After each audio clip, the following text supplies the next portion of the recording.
Welcome to r/Payback, where a close friendship is torn apart by the cruelty of social media pranks that go too far. I haven't slept properly in weeks. Most nights, I just sit by the window staring into the dark, thinking about how quiet the world feels without him in it. Sometimes I wonder if anyone really understands what happened. People say, it was just a prank that went wrong. But that's not what it was, not to me, not to anyone who actually knew him. They didn't just push a joke too far. They built it, planned it, rehearsed it, and in the end, they buried him with it. Everyone's moved on like it was some tragic mistake, like it's just something sad that happened. But I carry it every single day.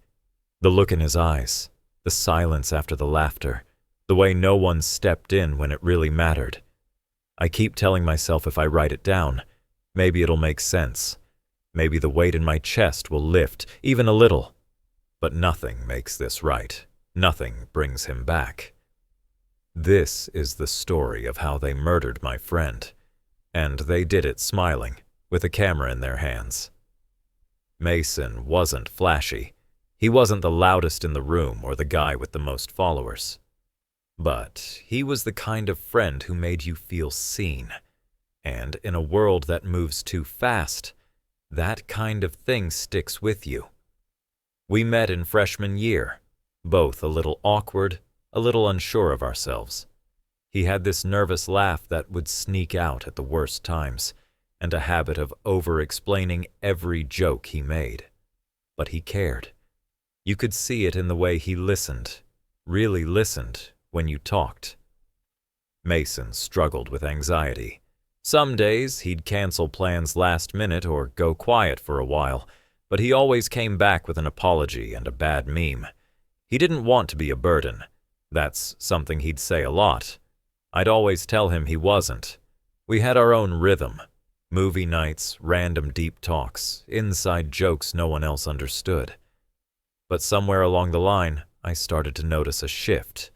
The others in our friend group, they liked poking at Mason. It started small, teasing his clothes, imitating the way he stuttered when he got nervous. At first, he'd laugh with them, but after a while I could tell it stopped being funny. It started to hurt. There were 6 of us, me, Mason, and the others, Derek, Trey, Jordan, and Ethan. We were all part of the same college group, living on the same floor, hanging out nearly every day. We bonded over dumb stuff, late-night pizza runs, video games, skipping lectures. It felt like a brotherhood. Until it didn't. Derek was the first one who started filming our hangouts. At first, it was harmless. Little vlogs, group challenges, funny dares. Just for fun, he said. But when a video where Trey pretended to pass out in public got a few thousand views, something changed. Derek started calling it content. He bought a better camera. He gave the group a name. He talked about algorithms, thumbnails, and viral moments. Mason didn't love being on camera. You could tell. But he didn't complain. He didn't want to be the buzzkill. So when they filmed a prank where they replaced his shampoo with mayonnaise, he laughed it off. When they hid his phone for a day and filmed his reaction, he chuckled through the panic. "It's just a joke," they'd say. "You're good, right?" But I saw it. How Mason's laugh got thinner. How he started glancing over his shoulder every time someone pulled out a phone. The line between friend and target was starting to blur, and none of them noticed. Or worse, maybe they did. The jokes stopped being funny the day Mason flinched when someone laughed too loudly behind him. They started doing it in public, screaming fake insults at him in the cafeteria while filming his reaction, swapping out his backpack for one filled with bricks before a long walk to class, posting clips of him panicking when he thought he lost his laptop, even though they'd hidden it under a pile of laundry. One time, they convinced him that his professor had reported him for plagiarism. They made a fake email. Watched as he sat there, red-faced and shaking, on the verge of tears. And when they shouted, "Prank!" he laughed. But it wasn't real. I saw it in his eyes. He started skipping meals, skipping classes. Sometimes I'd message him, and he wouldn't answer for hours. Other times, he'd text me 3 times in a row asking if he was being weird or if everyone was actually mad at him. He was unraveling. One night, after another round of content, he pulled me aside and asked, "Do you think I'm just the joke to them?" I didn't know what to say, because I was starting to think he was right. The others didn't notice and say, "Oh," or didn't care.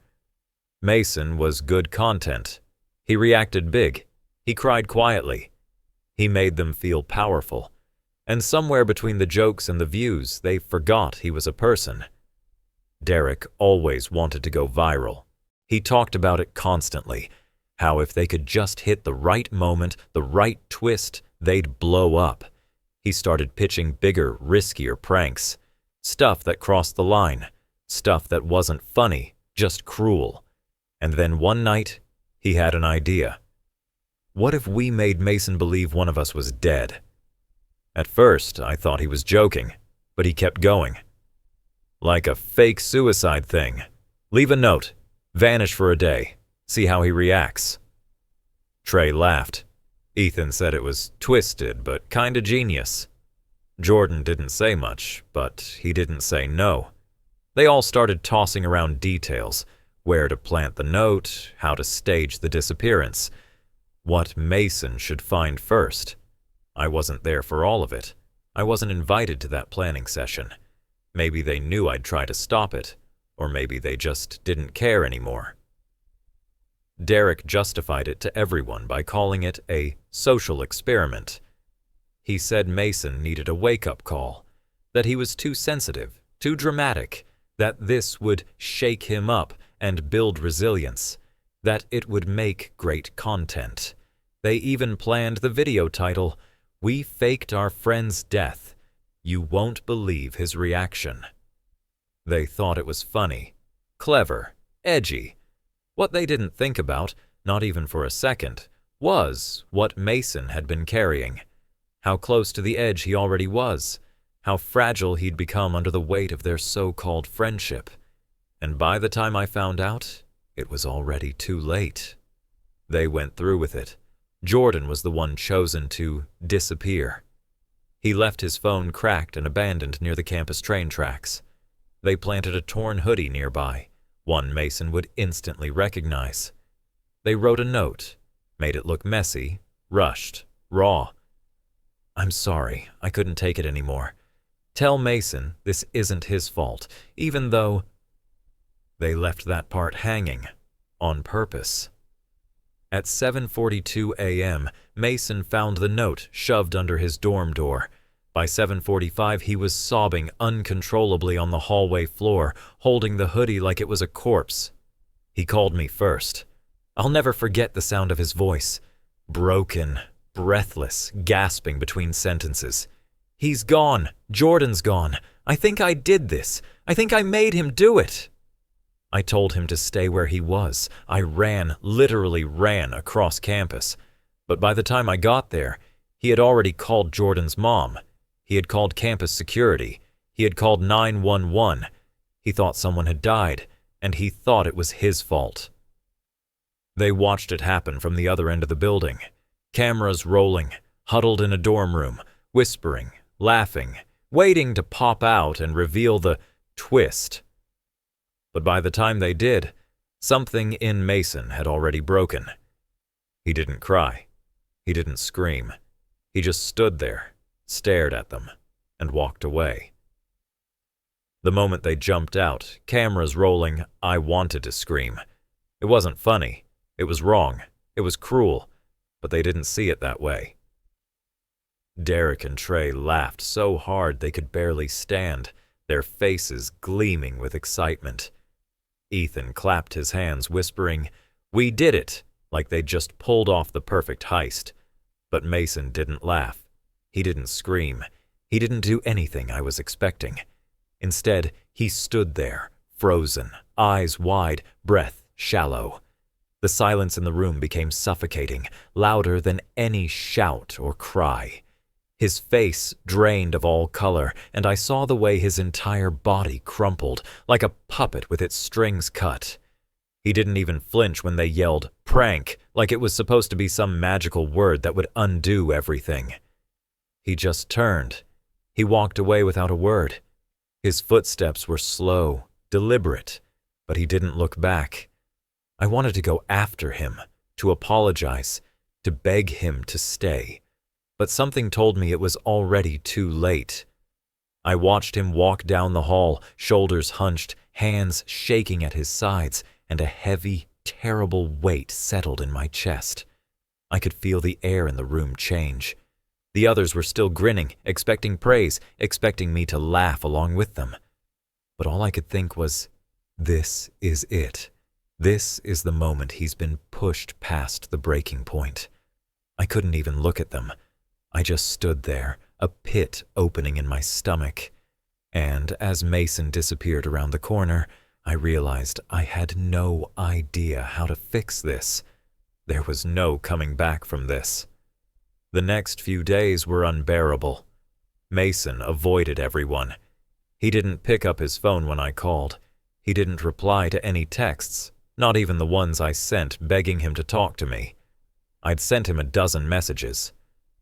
"I'm sorry. Please let me make it right. I didn't know. I didn't mean it." But nothing worked. We all tried to reach out, but Mason was like a ghost. He didn't return anyone's calls. He didn't show up for the group hangouts we'd planned, and when I went to his room to check on him, he wasn't there. It wasn't until 2 days later that I heard the news. Mason was found in his dorm room, alone. No note, no warning. Just his phone, still open, with one unsent message. It was simple, just one line. "I can't keep doing this." My stomach turned when I read it. That message, the one he never got to send, haunted me. Was this it? Was he trying to reach out? Was he calling for help and nobody listened? I couldn't shake the image of him standing there, looking at all of us as if he had already made up his mind that he was alone, that none of us would ever really see him. It felt like a gut punch I couldn't escape from. The weight of his absence pressed down on me. I should have done more. I should have seen the signs. But it was too late now. The internet exploded the day Mason's death hit the news, and as expected, the group, Derek, Trey, Ethan, and Jordan, posted their tributes, their hollow, fake tributes. "Rest in peace, Mason. We'll miss you, bro. You were a good guy, gone too soon." They filled their posts with heartbroken selfies, pretending like they were crushed by his death. Like they hadn't been the ones who'd pushed him to the edge. Like they hadn't been the ones who destroyed him piece by piece, pretending it was all in good fun. They didn't even apologize. Not once. Instead, they shifted the blame, claiming they didn't know it would go that far. We thought he was stronger than that. We never meant for him to take it seriously. I wanted to scream. They didn't even see it. They didn't see that it wasn't just one prank. It wasn't just this last sick joke.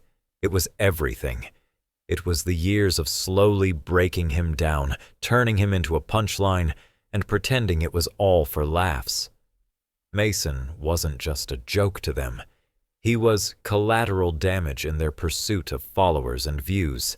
And now, they were playing the part of the grieving friends, pretending they cared, pretending they didn't know what they had done.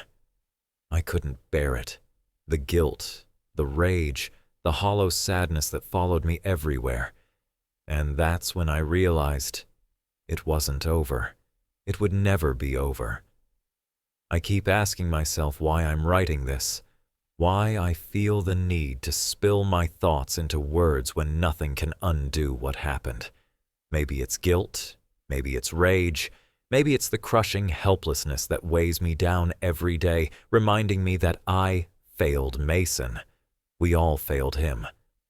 I watched him deteriorate, piece by piece, all for the sake of entertainment. The culture we've created around these pranks, this need for content, for laughs, for likes, it's toxic. We've made cruelty funny. We've normalized breaking people down as long as it gets us views, but we never stopped to think that one day it would break someone who couldn't handle it anymore. Mason didn't deserve this. He didn't deserve to be humiliated, laughed at, or reduced to a punchline. He was a person, a friend, a son, and now he's gone. All because the people he trusted saw him as nothing more than a tool for their fame. It wasn't just the prank, it was the years of torment, the emotional manipulation, and the constant soul-crushing idea that he was just a joke to them. So, I'm writing this because maybe someone needs to hear it. Maybe someone needs to understand that the damage done doesn't just disappear. That laughter can leave scars that last forever. I don't want to be quiet anymore. Not about this. Mason is gone. And the truth, as much as I hate to say it, is clear. They murdered him. It wasn't the overdose. It wasn't the drugs or the way he spiraled out of control in the last days.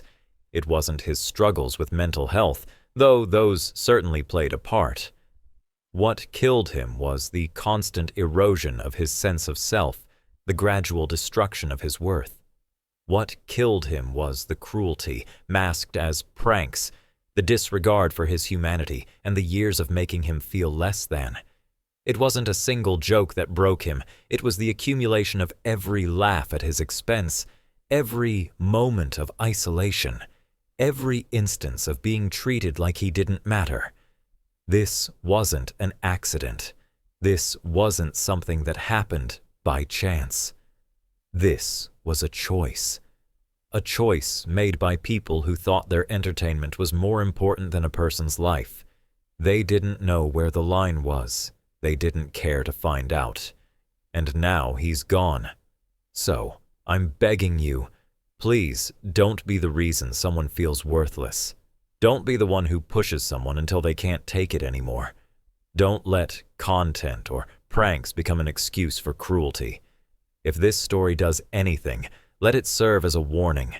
We can't bring Mason back, but maybe we can stop this from happening again. Maybe we can save someone before it's too late. That wraps up today's episode of r/Payback. If you enjoyed the ride, don't forget to subscribe for more epic stories.